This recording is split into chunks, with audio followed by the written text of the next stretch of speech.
Hola, muy buenas tardes. Mucho gusto, como ya comentó el doctor Lara Gerson Ortiz, cardiólogo y rehabilitador cardíaco. El día de hoy, pues vamos a platicar un poquito de las razones y justificaciones de la rehabilitación cardíaca. Como bien dice el doctor, pues lo que hacemos. Adelante, por favor.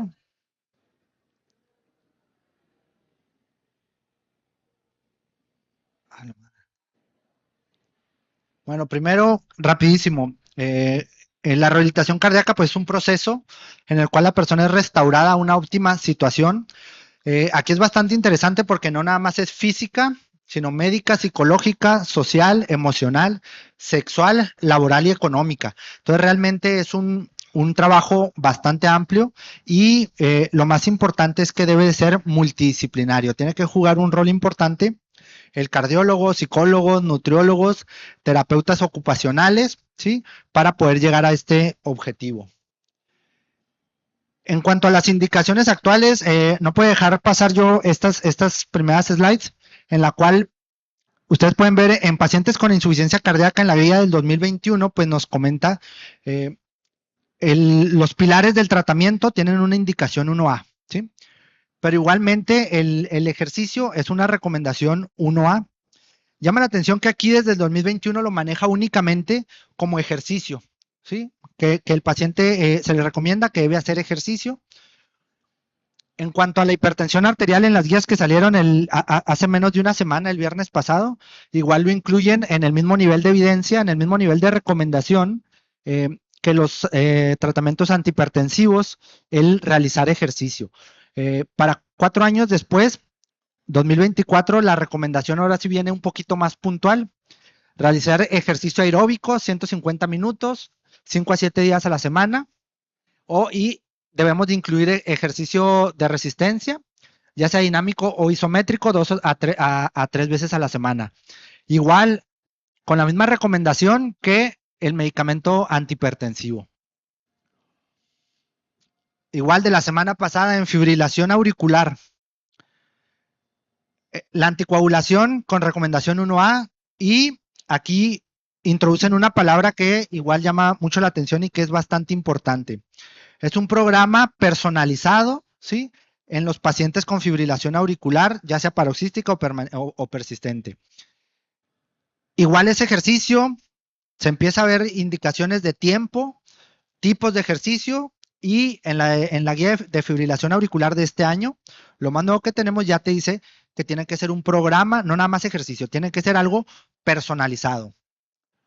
Y finalmente, en la guía de síndromes coronarios crónicos, igualmente lo más nuevo que tenemos, pues vemos que tenemos que bajar el colesterol con indicación 1A, tenemos que dar aspirina, clopidogrel, eh, todos con indicación 1A, y vuelven a introducir una palabra bastante importante ahora en la recomendación del ejercicio.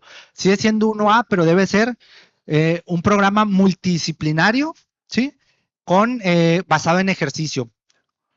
Igualmente, te manejan el ejercicio 150 a 300 minutos, pero es una indicación un poquito más baja si no es multidisciplinario. Entonces vemos cómo ha ido evolucionando desde nada más hacer ejercicio en los últimos 4 años, con recomendación 1A, pero nada más hacer ejercicio. Hacer ejercicio un tiempo específico y un tipo específico de ejercicio, a que sea personalizado y hoy en día que sea personalizado y multidisciplinario con las mismas evidencias que recetar aspirina. ¿Sí? En la misma del síndrome coronarios crónicos nos manejan inclusive que tiene que ser calculado con prueba de esfuerzo, idealmente con prueba de esfuerzo cardiopulmonar, ya sea con umbrales ventilatorios, con VO2 pico, con frecuencia cardíaca de reserva. Realmente lo hace muy personalizado la prescripción. O en el ejercicio de fuerza, tiene que ser calculado a una repetición máxima y calcularlo en cuanto a porcentajes. Realmente, pues ya estamos hablando ahora sí de un programa en forma de rehabilitación cardíaca con una indicación bastante alta. volvemos a lo mismo, la dosis del ejercicio. Creo que como clínicos nos estábamos quedando ahí un poquito cortos. La verdad es que los gimnasios, los coach, los entrenadores inclusive van un poquito adelante que nosotros. Les dices, oye, tienes que hacer ejercicio. ¿Qué? No, pues sal a caminar. ¿Cuánto? 150 minutos. Realmente, gente a lo mejor con una preparación un poquito no tan específica en cuanto a cardiología, lo está haciendo un poquito mejor con los relojes, en zonas de entrenamiento, zonas de frecuencia cardíaca. Claro, esto es en gente sana y 100%, es al 100% de la frecuencia cardíaca máxima esperada para la edad. No es personalizado, no es en base a las comorbilidades o a una prueba de esfuerzo pues individual pues de cada paciente.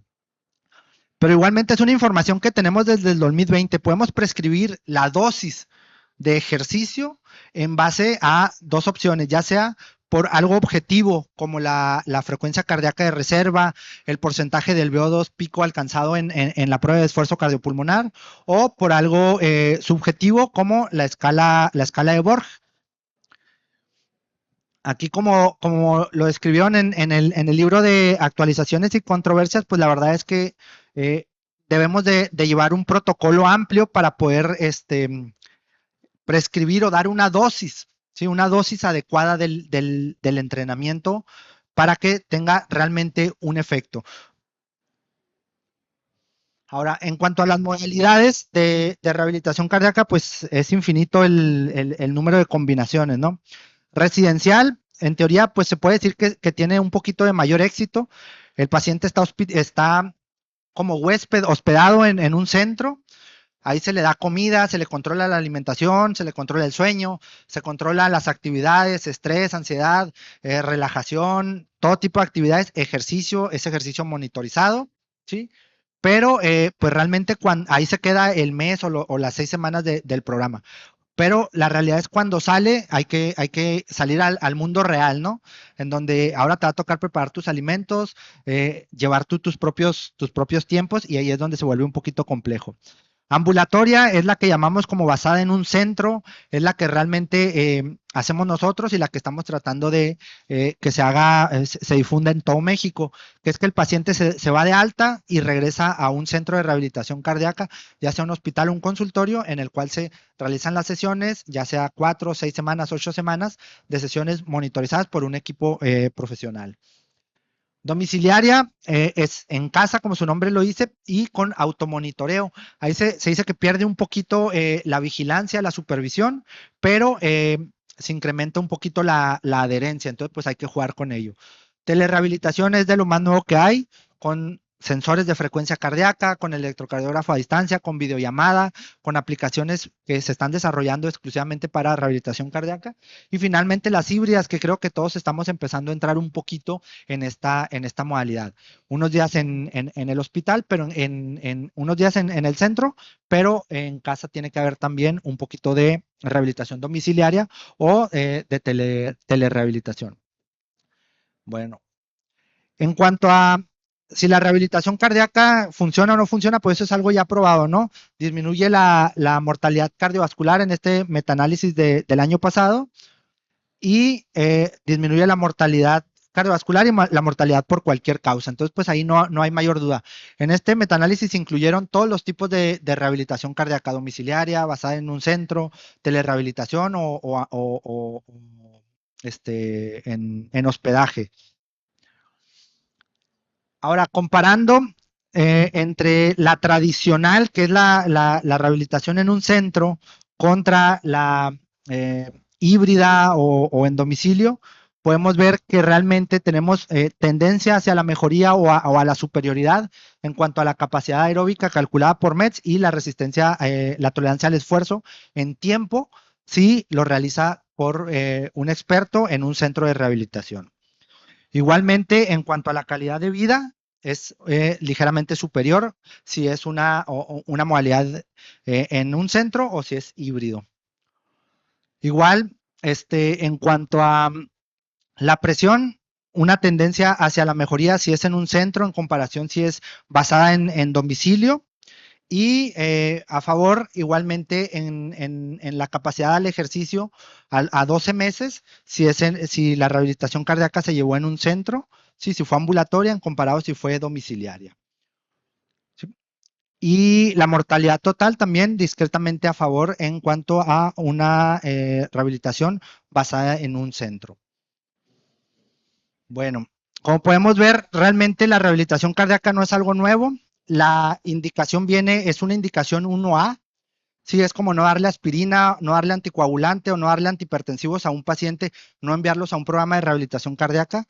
Realmente está cada vez más difundido que tiene que ser un programa multidisciplinario en el cual tiene que participar el cardiólogo, nutriólogo y todos los especialistas, no nada más la típica indicación de tienes que hacer ejercicio, tienes que caminar tanto tiempo, sino que tiene que ir cada vez más específico. Para poder ser más específico y tener discretamente los beneficios o los beneficios que estamos viendo de que sea realmente monitorizada, que logremos a la prescripción adecuada, llegar a las frecuencias cardíacas, alcanzar un volumen adecuado y poder ir progresando al paciente, pues la verdad es que la indicación es que sea en un centro de rehabilitación cardíaca.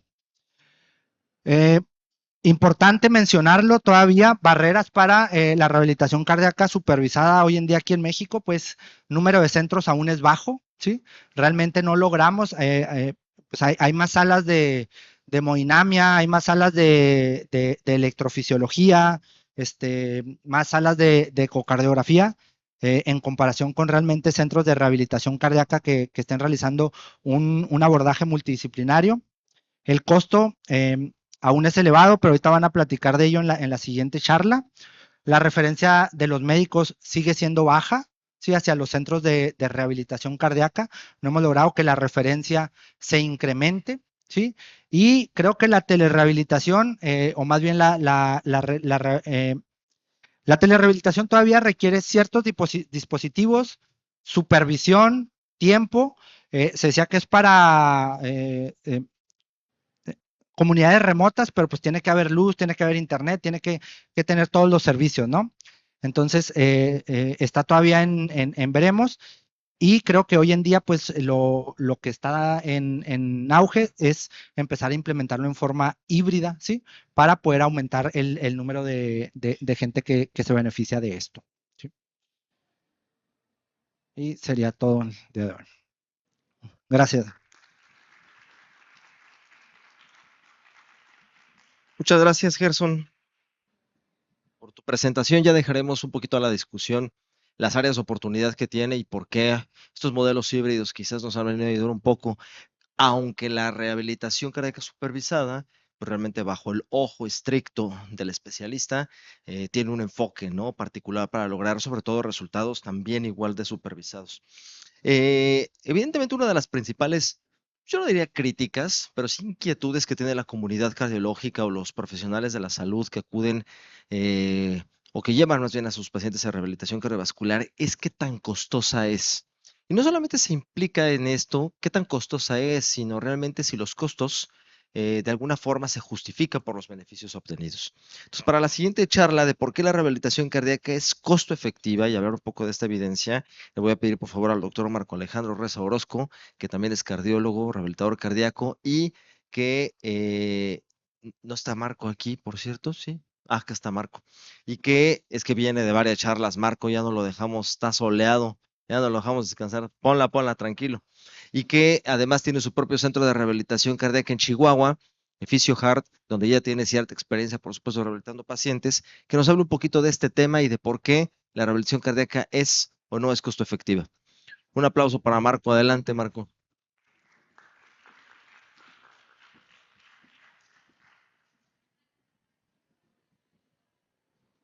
Detalle técnico. Sí, es que lo están conectando a la laptop. Igual y sí para prepararla, para no atrasarlos, porque están... ¿Va a tardar? ¿Ya está? Ah, ok, perfecto. Entonces, listo. Bueno, voy a tratar de primero de introducirlos en el... ¿Cuáles están? Ah, no, mejor es así. Déjame ver. Ok.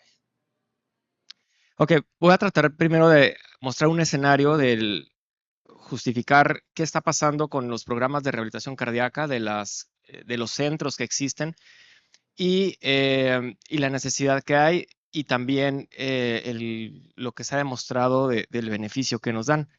El tema se llama ¿por qué la rehabilitación cardíaca es costo efectiva? ¿Sí? Entonces, primero definiendo lo que es la rehabilitación cardíaca, es el conjunto de actividades necesarias para asegurar a las personas con enfermedad cardiovascular una condición física, mental y social óptima que les permita ocupar a sus propios medios un lugar tan normal como el que sea posible en la sociedad.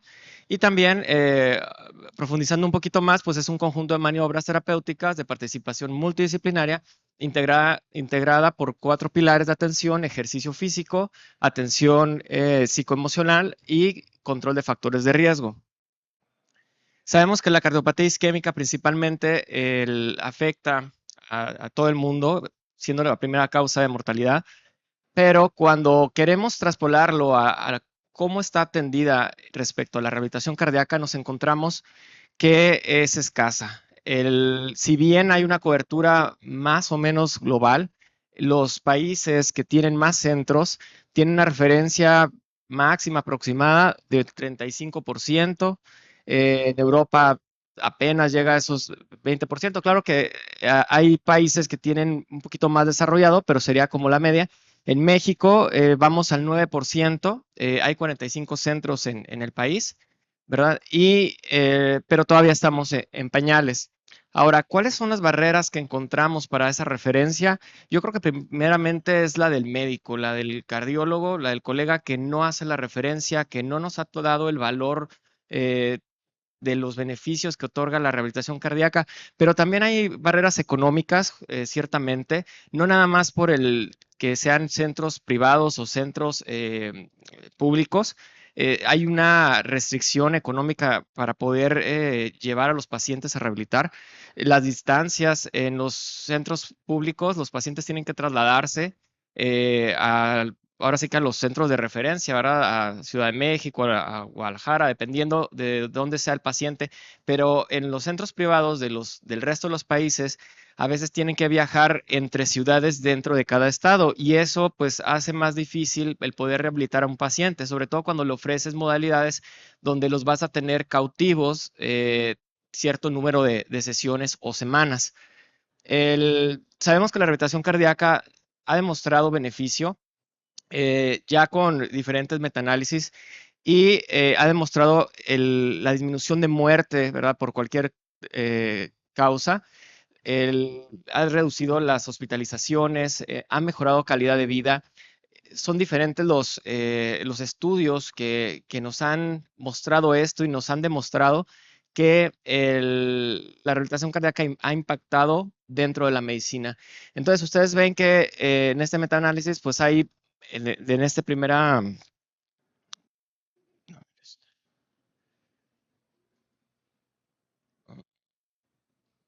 No, bueno, no, ya no salió. Bueno, en las tablas que vemos cómo demuestra la ganancia, ¿verdad?, de capacidad física a través de la medida del VO2. Vemos que disminuye en mortalidad, la reincidencia de hospitalizaciones como complicaciones mismas de la cardiopatía isquémica, mejora calidad de vida, ¿sí? Y esto se ha hecho extensivo a más patologías más allá de la cardiopatía isquémica, en insuficiencia cardíaca, en otras cardiopatías que han adolecido, ¿verdad? De todo el problema de la enfermedad y que a través de la rehabilitación cardíaca han mejorado. En este estudio también se habla sobre el costo efectivo, ¿sí? O sea, qué tanto está beneficiando el que los sistemas gubernamentales implementen estos sistemas a una población o en las naciones donde se está ejerciendo. Para cirugía cardíaca también está demostrado beneficios, ¿verdad? Pero bueno, quiero a ver si los que no están tan relacionados con el tema, si se puede comprender un poquito más. hay algo que son evaluaciones económicas, ya son términos más de economía aplicado a la salud. Entonces, las evaluaciones económicas son técnicas cuantitativas que permiten evaluar programas que generalmente son de financiamiento público, es decir, cómo vamos a administrar el dinero que tiene el gobierno para poder mejorar la calidad de sus habitantes. Su objeto es promover el uso más eficiente de recursos en un ambiente de escasez, es decir, tener una materia prima que vendrían siendo los médicos, las instalaciones, etcétera, tener productos sanitarios, los cuales serían representados por todos los sistemas de prevención o curativos o de tratamiento, y sus clientes vendría siendo la población en general. Entonces, para hacer estas evaluaciones, los datos se obtienen de ensayos clínicos, estudios cuasi experimentales y estudios observacionales. Pueden ser modelos analíticos, los cuales son predictivos, cuando no se puede hacer ahora sí como un ensayo en tiempo real, pero podemos usar datos para poder proyectar pues estos beneficios o estos análisis. Ahora, las evaluaciones económicas son análisis comparativos de recursos alternativos de acción en términos de sus costos y consecuencias. Y se mide por la razón de incremental de costo-efectividad, que se abrevia como ICER. Ahora, el ICER es comparar un costo de una terapia o de algo que se está ofreciendo y se mide el cambio, ¿verdad?, respecto al efecto que tiene esa terapia. Entonces, esta es la fórmula que se maneja para poder calcular esto. ¿Qué tanto me influyó el haber dado en este caso, rehabilitación cardíaca? ¿O cuánto influye el tener un medicamento nuevo que sale en el mercado o poner algún servicio adicional? Genera un costo, pero también trae consigo un beneficio. Ahora, en las evaluaciones económicas se tienen que comparar siempre dos variables siempre en costo y en efectividad. Y esto depende de la perspectiva que le queramos dar a ese análisis. Puede ser para beneficio de sociedad o del sistema de salud o del paciente, y eso va a poder guiar si es para un fin preventivo o curativo. Las evaluaciones económicas parciales sería no tener dos comparativos, pero se usa más para descripción de costos, costo-consecuencia o análisis de costos. Hay varios tipos de evaluaciones.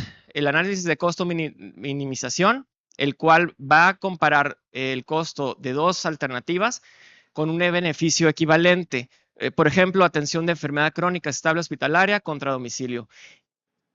Otro tipo de evaluación sería el análisis costo-efectividad, en el cual lo que vamos a comparar no hay el beneficio, no es equivalente. Por ejemplo, la morbilidad, la mortalidad y calidad de vida. El problema es que son unidimensionales. Se miden con variables como muerte evitadas, años de vida ganados, cambios de presión arterial o colesterol, cambios en escala de dolor o calidad de vida. Luego tenemos el análisis de costo-utilidad. Estos es donde entran los famosos QALYs y DALYs. ¿Qué es esto? Bueno, comparan entre sí distintas intervenciones para distintos problemas de salud. Son multidimensionales, calidad y cantidad de vida obtenida tras la intervención. Los QALYs son años de vida ajustados por calidad y los DALYs serían los años de vida ajustados por discapacidad. Es decir, al yo hacer ese cambio, ¿verdad? O esa intervención, cuánto dejé de tener una vida óptima o una mejor calidad de vida, o cuántos años dejé de tener por un tema de discapacidad. Existe también el análisis costo-beneficio, el cual se expresa en términos monetarios, pero esa comparación permite el tener una ganancia monetaria neta o razón de costo-beneficio.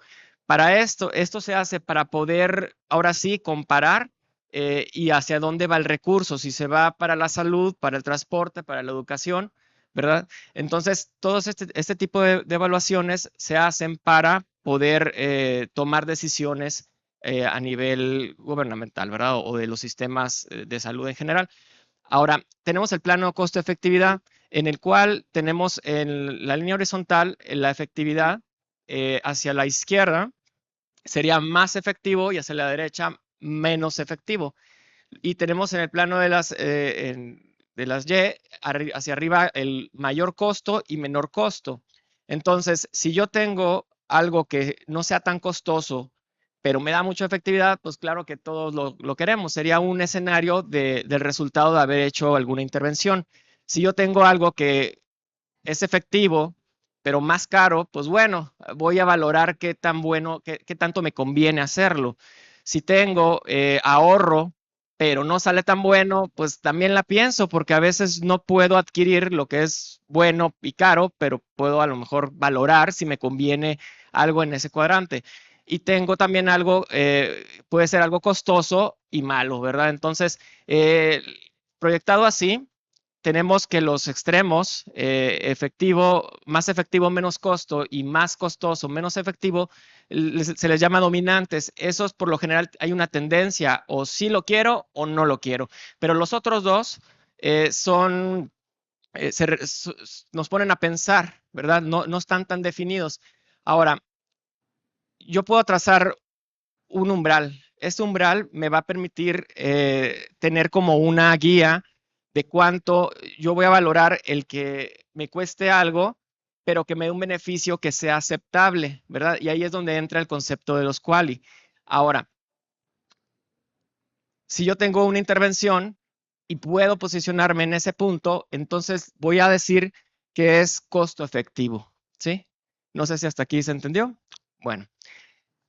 Por ejemplo, este es un algoritmo de toma de decisiones, ¿verdad? Donde aquí lo que tratan de decir es que, bueno, de pacientes que se infartaron, cuáles sí sobrevivieron, de los que sobrevivieron, les dieron a todos trombólisis, que sería como un tratamiento estándar. En la parte de arriba del algoritmo, no les dan rehabilitación cardíaca.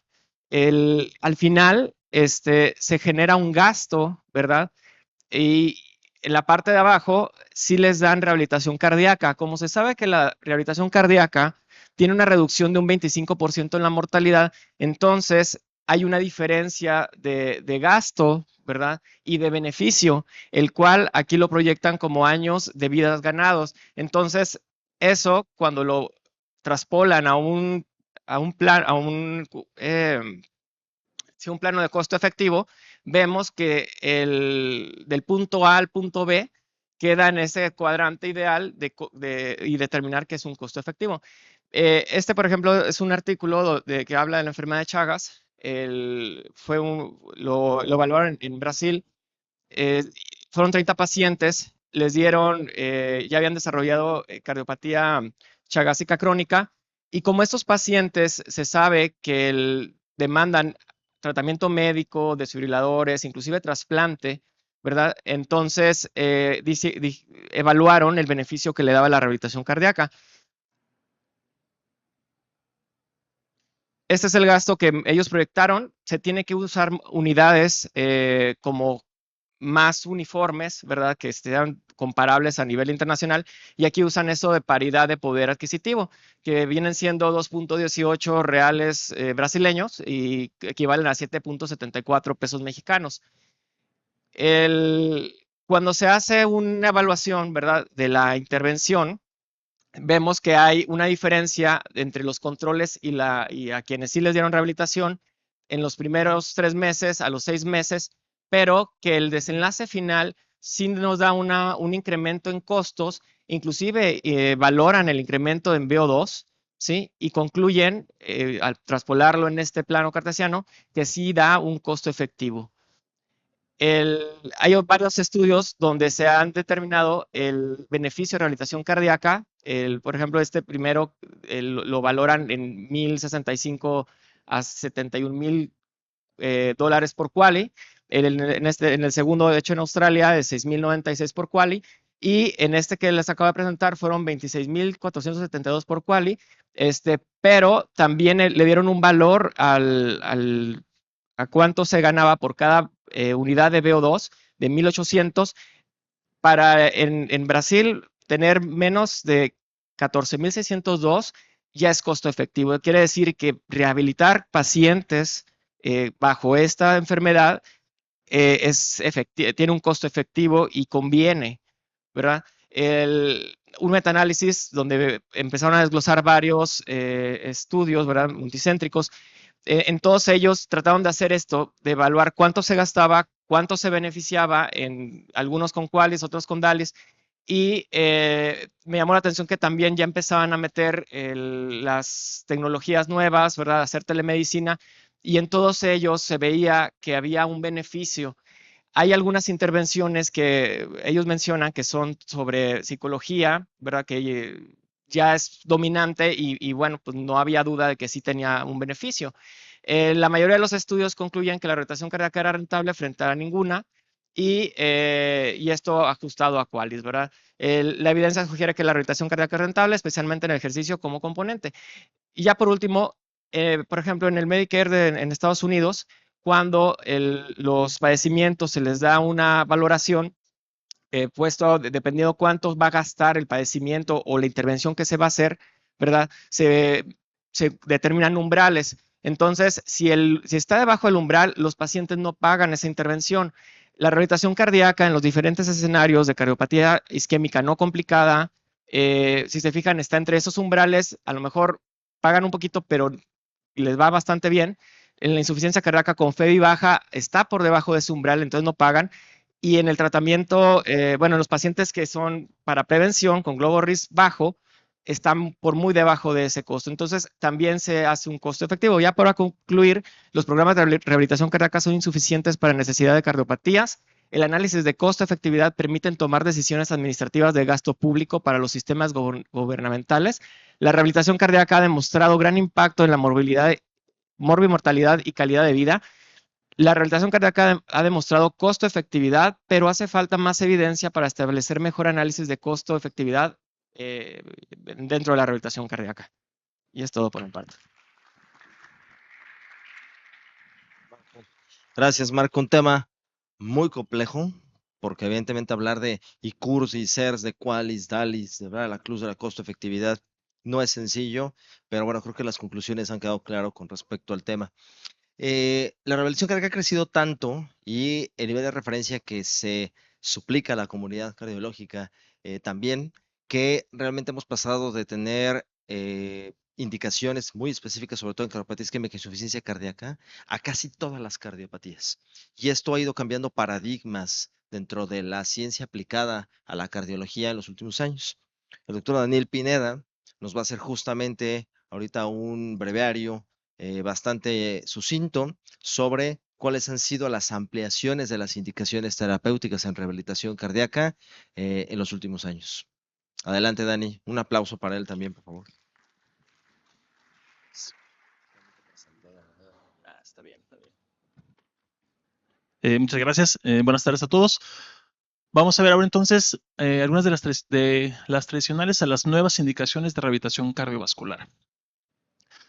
Recomendaciones actuales, no voy a ahondar mucho en esto, ya los ponentes previos hicieron una amplia investigación y una amplia compilación de aquellas recomendaciones que ya están establecidas. Esto no es algo nuevo, ¿sí? Se ve por el lado del nivel de indicación, pero en esta diapositiva prácticamente la cardiopatía isquémica es la población más estudiada. En todos los ámbitos, ya sea enfermedad arterial coronaria crónica, infarto con elevación, revascularización miocárdica, el infarto sin elevación del segmento ST, prácticamente todos los pacientes van a tener que tener un proceso de rehabilitación cardiovascular.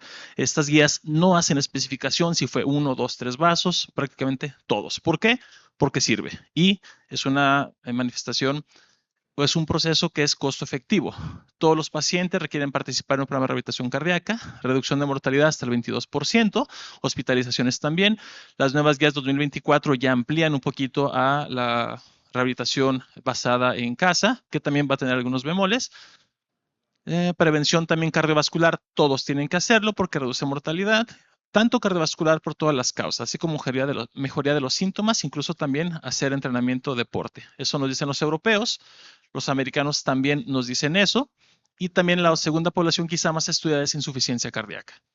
de un nivel de dedicación fuerte también. Yo no me imagino, siendo R1 de cardiología, decir al paciente, híjole, no te di aspirina, no te di doble antiagregación, no me imagino cómo hubiera ido, pero a veces falta esta parte.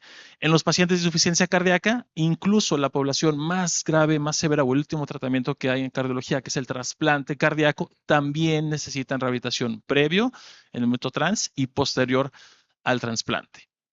Hay unas guías en 2019 que también establecen recomendaciones para ejercicio para poblaciones un poquito complejas. Sí, tienen dispositivo, fibrilación auricular, brugada, algunas otras taquiarritmias. Y al final dicen, sí, pueden hacer ejercicio, pero habitualmente si ese paciente se presenta a la consulta de cardio, es como que, ay, no, mejor no haga nada, no vaya a hacer. ¿Ok? Son poblaciones que todavía no tienen una indicación clara, pero ya mencionan que deben de hacer un entrenamiento. Entonces también pueden acudir con el especialista en rehabilitación para ver qué es el tratamiento específico que necesitaría. ¿Y esto por qué? Siempre hay que preguntarnos un para qué. ¿Para qué el paciente o qué le voy a ofrecer yo al paciente en rehabilitación? Obviamente sabemos que el paciente tiene que tener su tratamiento médico óptimo. Eso es de cajón, no es discutible. Pero también necesita hacer un entrenamiento. Este entrenamiento va basado en el volumen. ¿Cuánto le voy a dar a ese paciente de volumen? De tal suerte que la rehabilitación cardíaca es un proceso multidisciplinario, como se mencionó, no solamente es hacer ejercicio, también hay que vigilar los controles de factores de riesgo, porque si no el paciente ya entró en una avenida, entonces tenemos que sacarla de eso para que no vuelva a tener un segundo evento. Y esto se hace gracias al equipo multidisciplinario. Y todo esto funciona porque prácticamente si yo pudiera decir cuál es el mejor beneficio que va a tener un paciente que asiste a rehabilitación cardiovascular, es mejorar el consumo de oxígeno. Esta es la ecuación que interfiere en el gasto cardíaco, o sea, volumen sistólico por frecuencia cardíaca, por la diferencia arteriovenosa. Excelente, pero ¿y? O sea, ¿cómo voy a hacer que eso mejore? Ah, muy bien, a través del entrenamiento. ¿Por qué? Porque el entrenamiento periférico, que podemos obtener cambios a partir de semanas, vamos a obtener cambios a nivel de densidad mitocondrial, aumento de capilaridad, función vascular, que de manera secundaria nos mejorará también la poscarga cardíaca, fracción de eyección. Entonces, a nivel periférico, no solamente es que el paciente se haga más fuerte, sino también va a haber una mayor extracción de su oxígeno para que se pueda utilizar. Eso, de igual manera, tanto mejora el componente periférico como el componente central. Incrementa volumen plasmático, masa eritrocitaria, más volumen, más retorno y según Frank Stalick, un volumen diastólico final, entonces mayor gasto cardíaco. Aparte de eso, también mejora dimensiones ventriculares, disminuye fibrosis, etc. No hay ningún medicamento hasta ahorita que haga todo esto. ¿Ok? Y aparte, el ejercicio no tiene una dosis tope. ¿Sí? El paciente puede seguir haciendo ejercicio, lo va a seguir haciendo y va a mejorar toda su economía. Para estos cambios vasculares, obviamente requeremos tiempo, meses para que se puedan llevar a cabo. ¿Y esto por qué? Porque en presencia de oxígeno, una mitocondria más sana produce más energía y yo necesito energía para todo. Sostenibilidad al ejercicio de resistencia aeróbica, por lo tanto, una mayor tolerancia al esfuerzo. Esto es importante porque todos los pacientes se llegan a adaptar a su patología. Nos pueden decir en la consulta, ¿usted hace todo? Sí, no me canso, yo hago todo. Excelente, pongo en la nota, el paciente está en NIJA 1. Cuando retamos al paciente una prueba de esfuerzo y vemos que hace 4 METs, caray, eso no es NIJA 1. Eso podemos poner en un NIJA 2 si bien nos va. Pero cuando le hacemos una cardiopulmonar, incluso nadie tiene que ser menos del 80%. Eso ya establece exactamente en qué punto de clase funcional está el paciente y cómo lo vamos a medir a través de los METs.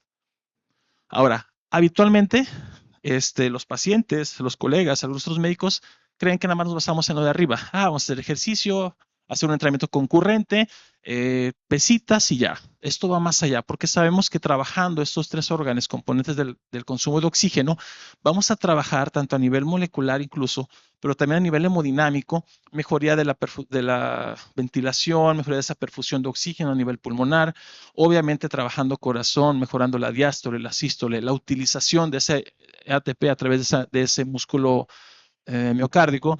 El endotelio vascular también se va a trabajar, la extracción arteriovenosa de oxígeno a nivel muscular y obviamente una mitocondria más sana. Entonces, trabajando todo eso, tenemos estos beneficios. Ganancia al VO2, el paciente se cansa menos y hace más, le cuesta menos trabajo hacer lo mismo, aumenta la sensibilidad de insulina, perfil metabólico, se hace más fuerte, extracción arteriovenosa, efecto antiinflamatorio antioxidante, mejora el ecosistema mitocondrial y aparte disminuye incapacidad y fragilidad, lo que hace que el paciente de 45 o 50 años pueda seguir trabajando, pueda tener vida de pareja y todo lo que habíamos mencionado de los objetivos. Ahora, traspolando esto, yo no sé ¿Qué paciente no queremos que nosotros mejore todo esto? El paciente isquémico, pues obviamente que mejore el umbral de la angina, que tenga una mejor función endotelial, menos placa, que tenga neovascularización, alteración normalización del sistema nervioso autónomo, regulación neuroendocrina, mejoría de volumen sistólico, cronotropismo, reserva ventilatoria, etcétera. Son los objetivos que prácticamente todo paciente de cardiología queremos que tenga. Entonces, entrenando de esta manera, vamos a obtener objetivos. Y lo mejor es que el ejercicio no es exclusivo. No es como que, no, yo nada más tengo falla cardíaca, entonces yo no quiero los demás beneficios. No, es una fisiología universal. Todo el sistema va a mejorar siempre y cuando se tenga esto. Entonces, ahora sí, ¿qué paciente es el que yo quiero que tenga? Pues prácticamente todos los de cardiología que vemos día a día en nuestra consulta. Eso nos obliga a pensar en las nuevas poblaciones, que si bien no hay estudios todavía, porque lo acaban de mencionar, falta de referencia, la población es muy pequeña, a veces se ha cambiado ese paradigma de cómo le voy a decir yo a un paciente que tiene hipertensión pulmonar que haga ejercicio. Claro, lo tiene que hacer. El cómo, bueno, es para lo que vamos a ver en esta parte. Primera población que vamos a ver, hipertensión arterial pulmonar. No vamos a hablar de detalles, que tengo derecho, no, eso no nos compete en esta situación, pero sí saber lo que yo le puedo ofrecer a ese paciente, que es el beneficio de que venga conmigo, ¿ok? El paciente va a tener una intolerancia al ejercicio, francamente. ¿Por qué? Porque el paciente va a tener alteración pulmonar, cardíaca, y también el paciente no se va a mover. Si se cansa, si se fatiga por moverse, ya no me muevo. ¿Para qué si me voy a cansar? Entonces el sistema periférico también está limitado. Aparte de la medicación y obviamente su patología de base. Todo eso genera un proceso inflamatorio, las mismas interleucinas de siempre, los malos de la película, que incluso se ven en la sepsis, en la respuesta metabólica al trauma. También el paciente cardiovascular lo tiene, quizá a menos dosis, pero sigue de manera persistente. También genera factores de crecimiento que modificarán todo el ecosistema en este paciente. Tiene una disfunción endotelial, no hay una buena utilización de óxido nítrico, las endotelinas están en diferentes alteraciones, tromboxanos también están involucrados, que incluso son target de medicamentos que utilizamos para HAP. El metabolismo celular, ¿qué va a pasar? Los ácidos grasos, que es el mejor metabolito para la utilización, va a estar alterado. Ese ventrículo derecho no se va a poder contraer de una manera adecuada. Tenemos remodelamiento en el endotelio pulmonar y tenemos de manera periférica una alteración en el metabolismo oxidativo contra el glucolítico. Eso hace que el paciente se canse más rápido porque al utilizar más la vía glucolítica, más lactato, se fatiga el paciente y a veces el paciente puede saturar muy bien, pero sigue cansando. No nada más es saturación lo que vemos en este tipo de paciente. Además, siempre inflamación. Esto hace que el paciente genere remodelado vascular pulmonar, incrementa el espacio muerto disponible, disminuye la entrega de oxígeno, alteraciones en la vasodilatación periférica, disminución del gasto cardíaco y volumen latido. Entonces el paciente entra en una atmósfera importante que al final, ¿qué hace? Intolerancia al ejercicio. Esto va a mermar obviamente la calidad de vida que se puede evaluar, disfunción ventricular que sí lo evaluamos en eco, pero ok, lo evaluamos y ¿qué más le vamos a hacer? Mejora la función endotelial del tratamiento, mejora síntesis de óxido nítrico, suprime la degradación de la misma, incluso la restauración mitocondrial se va a mejorar. Las células endoteliales progenitoras de ese endotelio también va a mejorar y podemos medirlo a través de una caminata de 6 minutos o mejor aún, a través de una prueba de gases expirados para medir el VO2 pico. También generando mejor función muscular. ¿Hay que vigilar a los pacientes? Sí hay que vigilarlos. ¿Podemos apoyar el oxígeno? Claro que sí, pero es una población que se va a beneficiar en todos los ámbitos, no solamente en lo que viene siendo la medición de la arteria pulmonar. Otra población que es bien enfadosa a veces, que a mí me encanta, es la disautonomía. ¿Por qué? Porque es un paciente que ya ha avanzado por un chorro de médicos, no sabemos qué hacerle, se sigue cansando, se siente mal y es un complejo de padecimientos. ¿Sale? Que puede desde síncope, síndrome de taquicardia postural ortostática e hipotensión ortostática. ¿Qué se le hace a estos pacientes? Híjole, a veces es anecdótico. ¿Por qué? Porque no tenemos una indicación clara. ¿Qué sí sirve?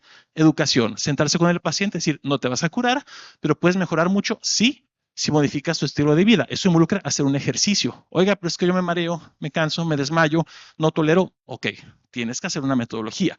Tiene un nivel de indicación 1, pero incluso algunos medicamentos que se utilizan mucho, como el hidrocortisona, betabloqueadores, pues a unos sí les va a funcionar, a otros no. Entonces se vuelve complejo esta enfermedad. Lo que sí sabemos que hay un desacondicionamiento cardiovascular, reducción del volumen plasmático, limitación de la actividad física y disminución de la calidad de vida. Entonces, podemos alterar cada uno de estos procesos con ese entrenamiento concurrente, incremento de líquidos, de sal que si se necesita, mejorar la postura del sueño, hacer algunas maniobras de contrapresión en ese momento, porque mejorando todo esto, el paciente va a mejorar los síntomas que le atañen de su cardiopatía. Obviamente hay que vigilarlos. Hay paciente va a hacer su ejercicio acostado, en remo, ok, te sientes mal, para ver las frecuencias cardíacas. Se requiere una vigilancia para este tipo de pacientes también. Utilizar miembros pélvicos, iniciar con sesiones cortas a tolerancia y prácticamente las mismas recomendaciones en mucha de la población. Otra población también que me encanta es la enfermedad microvascular. ¿Por qué? Aquí muchas veces incluso el compañero de eco, el compañero hemodinamista se frustran porque salió positivo y sin lesiones. No, pero es que se hizo cambios y todo. Sí, no se le va a colocar stent. No, el paciente sigue sintiendo mal. Sí, exactamente, es el paciente con enfermedad microvascular.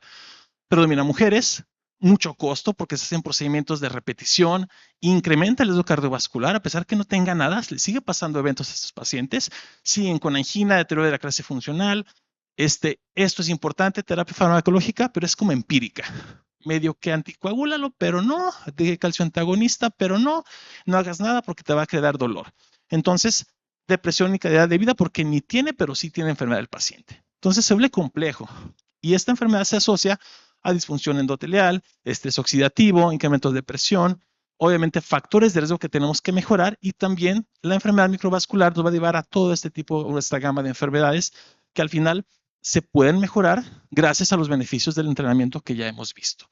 En este estudio interesante, donde todas son mujeres, bueno, muchas son mujeres, pero también sí tienen un estudio de perfusión positivo, sí hacen isquemia funcional estos pacientes. Ven como entrenamiento de 8 semanas a un ciclo ergómetro a dosis adecuadas de entrenamiento aeróbico y entrenamiento de fuerza también, mejora todos los componentes que acabamos de mencionar, sobre todo la capacidad de ejercicio y también disminuyen los síntomas en este paciente. Conclusiones. Los pacientes con enfermedad cardiovascular van a compartir signos y síntomas dentro de su padecimiento. Habitualmente, la pobre tolerancia al esfuerzo quizá va a ser el principal síntoma que atañe la enfermedad cardiovascular en toda su magnitud y la rehabilitación cardiovascular mejora prácticamente todos los síntomas asociados a esta enfermedad. Pero es muy importante conocer que cada paciente tiene objetivos específicos acorde a ese padecimiento y sobre ellos es con los que hay que actuar de manera individualizada. ¿Sí? Muchas gracias. Gracias, Dani. Vamos a pedir ya por los minutitos que nos quedan justamente todavía pendientes a nuestros panelistas, al doctor Julio Muñoz y al doctor Hugo Radillo, para que puedan pasar aquí al frente. Ambos cardiólogos, rehabilitadores cardíacos, y nos van a ayudar obviamente pues a tratar de disertar un poco sobre los temas que se han tratado. Primero y antes que nada, ¿hay alguna pregunta, comentario dentro del público? No alcanzo a ver muy bien por las luces, pero si hay alguien, me dice, ¿no? Tomen asiento, vénganse de este lado porque si no salimos en las luces, ya me dijeron, no estamos a cuadro. Entonces, a ver, Julio, para comenzar, ya habló bastante bien Gerson sobre la necesidad de los programas supervisados frente a los programas híbridos o domiciliarios. Sobre todo porque frente a la supervisión nos queda muy claro que podemos constatar los resultados de los pacientes. Pero hay modelos híbridos donde parece ser que la evidencia todavía no ha sido clara. Sin embargo, parece ser de todas maneras una gran área de oportunidad. ¿Qué nos puedes decir al respecto? Bueno, se ha comprobado en otros países, principalmente europeos, que el modelo híbrido es bastante costo efectivo, precisamente en cierto tipo de pacientes.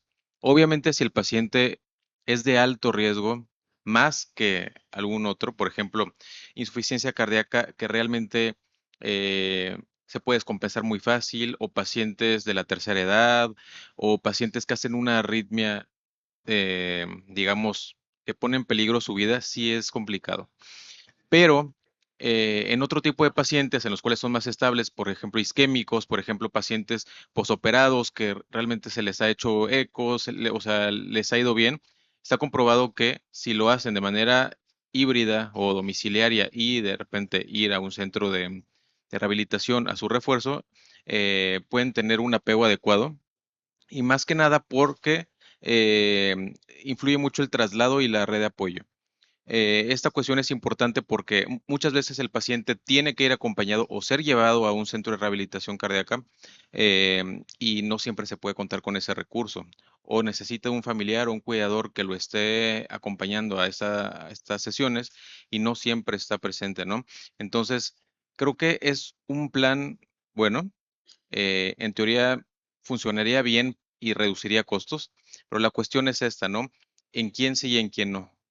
Más que nada para evitar poner en riesgo a un paciente. Sí, Eso, digamos que eso es lo importante. tú lo seleccionarías según el tipo de paciente o del riesgo del paciente que se trate. Sí, exacto. O sea, por ejemplo, si le hacemos prueba de esfuerzo, si le hacemos un CPET, dependiendo cuántas METs tenga, si hizo arritmia o no, qué tantos parámetros salen del rango de la normalidad y qué tantos parámetros caen en una cuestión de alto riesgo.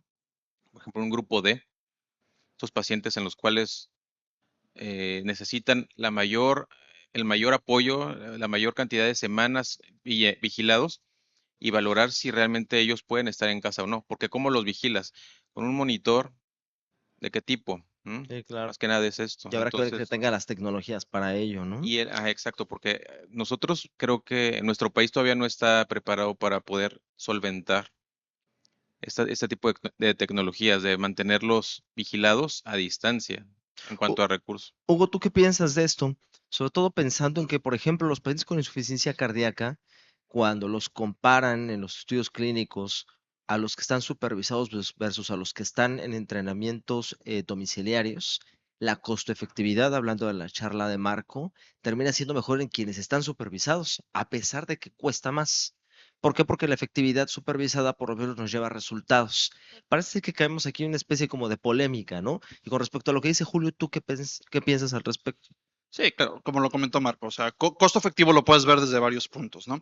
Yo puedo justificar perfectamente que mi programa es costo efectivo porque le voy a ahorrar en el primer año de la rehabilitación cardíaca hospitalizaciones por congestión, arritmias, como bien dices tú. Si es isquémico y de ahí se derivó la insuficiencia cardíaca, el que tenga angina a lo mejor residual por la enfermedad microvascular que también pueden tener los pacientes. Entonces, si lo pongo así, le digo, señora, pues mi programa híbrido o con telerehabilitación le va a costar 10,000 pesos. Y una hospitalización por congestión en un hospital privado de 2 días, más medicamentos, más mano de obra y lo que ustedes quieran, le va a cobrar 70,000 pesos. Listo, costo efectivo. Qué padre. Pero no ocurre esto la mayor parte de las veces. Porque afortunadamente la rehabilitación cardíaca, los efectos benéficos en cuanto a pronóstico y control de síntomas, los empezamos a ver desde la semana 2.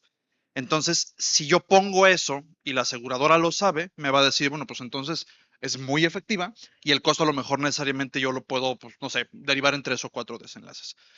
Ahora, ¿qué es lo que creo que yo encarece a este tipo de personas? Número uno, el tipo de vigilancia que vamos a tener. Ustedes se pueden comprar ya un electrocardiógrafo de una sola derivación portátil, lo pueden traer ustedes en su carro, en su cartera, lo que sea. No les va a costar más de 2, 3 mil pesos, está bastante bien. Y le pueden estar mandando screenshots a su médico de referencia, a su doctora que lo esté viendo, y pueden hacer la interpretación del trazo. El tema es que si nosotros perdemos la señal de registro durante una sesión de rehabilitación cardíaca, ya no sabemos qué está pasando ahí. Número uno. Número dos, nuestras guías internacionales nos dicen que la idea es que tengamos un registro adecuado de por lo menos 6 derivaciones para poder ver las peores arritmias que se asocian a los peores desenlaces en los pacientes con insuficiencia cardíaca, que son, no me lo van a creer, extrasístoles ventriculares del ventrículo derecho.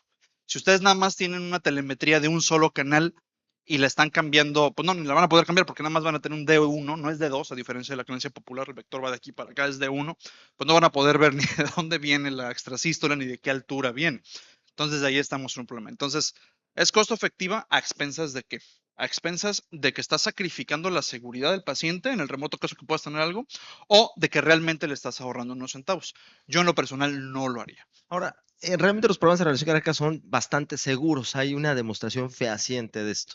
Pero hablando sobre todo de las progresiones del entrenamiento, no se logran en los programas domiciliarios, seguramente estas progresiones, se logran en los programas supervisados. ¿Nos estaremos perdiendo de algo de ahí también si no le damos al paciente la atención supervisada completa? Sí, lo más seguro es que sí. Lo comentábamos en uno de los módulos previos. La idea es que mínimo hagas una progresión de un 2,5% de tu carga o de 2 minutos en tiempo de la sesión de ejercicio. Entonces, ese 2.5% de la carga lo puedes evaluar con Borg, lo puedes evaluar con respuesta por la frecuencia cardíaca, lo puedes evaluar de muchísimas maneras, pero la que termina siendo más reproducible y con la que podemos incluso tener este tipo de conversaciones, a reserva de que ustedes piensen lo contrario, pues es la frecuencia cardíaca. Entonces, si yo me pierdo de este scope en el paciente y quiero después platicar el caso con mi mismo paciente, con su médico o médico tratante o incluso con mis colegas, entonces yo ya me estoy pues perdiendo precisamente de ese parámetro y en efecto a lo mejor se me está perdiendo esa parte y no la voy a poder evaluar de alguna otra forma. No sé qué pienses tú. Sí, justamente la frecuencia cardíaca en pacientes, por ejemplo, que están en ritmo sinusal todo el tiempo es muy valiosa, a diferencia de los que están en FA, fibrilación auricular, que nos guiamos mucho por la sensación que el paciente nos refiera. Pero como tú bien dices, siempre va a ser vital. O sea, tener tu frecuencia cardíaca, porque de esta forma les puedes decir a ellos, vas a entrenar en esta frecuencia cardíaca diana, de tal a tal zona, puede Que eso ser. no Entonces, siempre lo entienden del todo, ¿no? Los exacto. pacientes. Ahora, en ese mismo orden de ideas, y hablando de la charla de Daniel Pineda, ha habido nuevas indicaciones y por lo tanto ha crecido la población que teóricamente tendría que ser referida a un programa de rehabilitación cardíaca.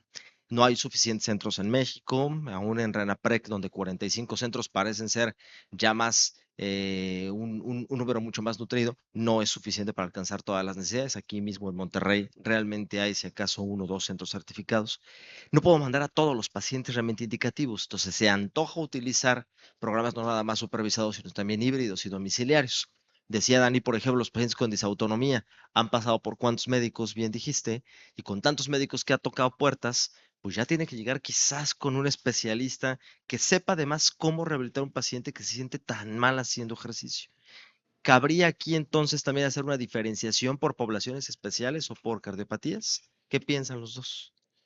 Creo que sí, como decíamos, dependerá mucho el tipo de paciente al que tengamos enfrente. Un paciente con disautonomía normalmente es una paciente joven, sin otros factores de riesgo, pero que se siente muy mal,